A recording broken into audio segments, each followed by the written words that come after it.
Hi, Max here with FrizWoods, and today I'm going to be talking about how to beat or win a DUI case. If you've been charged with a DUI in Maryland and you're a Maryland licensed driver, chances are you really have two legal actions going on: an administrative hearing about your license and a criminal case for the driving while impaired, driving while under the influence charges you might have. For the purposes of this video, I'm going to just discuss the criminal charges. A first way that you might beat a DUI case is at a trial. Most DUI cases are charged in district court, which means you would have a bench trial after waiving your right to a jury trial. You could also demand a jury trial, or perhaps your case is filed in circuit court. At a trial, you may be able to challenge the legality of the stop in the district court, and the circuit court would be at a separate motions hearing. So the first and most common way to beat a DUI is going to come from the source of the stop. Every time that an officer initiates a stop on another motor vehicle, they must have a legal justification for doing so. We generally look in three separate areas for justification.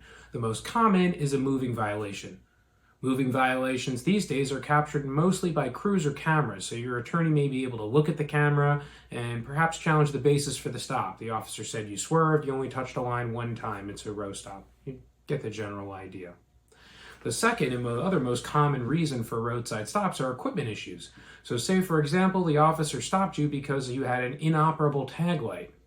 Well, your savvy attorney might know that the tag light statute doesn't actually say you have to have two working bulbs. It actually really deals with more how far away can the officer actually see your tag from. So perhaps you have a basis to challenge the equipment violation.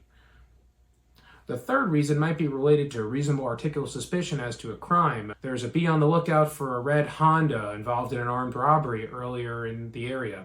Your car is a red Chevy. Might not be reasonable to pull you over. Once we've gotten past the point of the stop, a lot of the more common legal challenges to DUIs may also come to the actual probable cause for arresting you. So if you didn't admit to drinking and there's no alcohol present in the car and you've done exceptionally well on field sobriety, perhaps an arrest based solely on odor of alcohol might not be enough to convince a judge that there's a more likely than not chance, probable cause standard that you committed the offense to give rise to arrest you. The remaining ways to beat a DUI are generally factual defenses. These are things you have to tease out at a trial, and they're usually come out in either a motion for judgment of acquittal in your favor or a verdict. Here we're talking about, were you actually really impaired or not? Both DUI and DWI offenses require the state to prove that your normal motor coordination was impacted by the consumption of alcohol, the degree to which is what makes the two offenses different. You can watch that in our other video I'll link here. So say, for example, there's a body-worn camera of your field sobriety tests, and in your attorney's opinion and perhaps the fact finder's opinion, you didn't evidence any impairment. If you gave a breath test in your case and you're charged with a DUI per se, perhaps the breath tech operator did not properly follow procedures needed to administer the test. Maybe the state can't adduce or produce the certificates for the standard gas that's used to calibrate the machine and upon which basically your results are based, or the machine itself, maybe it wasn't certified at the time. Perhaps the state cannot enter their operator as an expert because he doesn't qualify after your attorney's cross-examination. These are some of the different ways to beat a DUI at trial.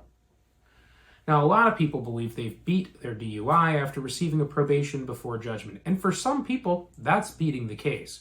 A probation before judgment is where a judge might strike your guilty finding, which results in no points being sent to the MVA. The matter might not be expungible, but perhaps not having that DUI conviction on your traffic record is beating it for you. Other times, the state may make a motion to place the case on the STET docket, an inactive docket. There are a lot of different ways to beat the case, but for the most part, winning the case either comes from the state entering the matter nolle prosequi, or you prevail at a trial and it gets some sort of not guilty verdict in your favor. Now, every single DUI case is different, so after listening to this video, I'm sure you cannot guarantee, and no other person can guarantee, that you'll beat your case. But these are some of the more general ways that a person might overcome a DUI charge in Maryland. We'll see you on the next one.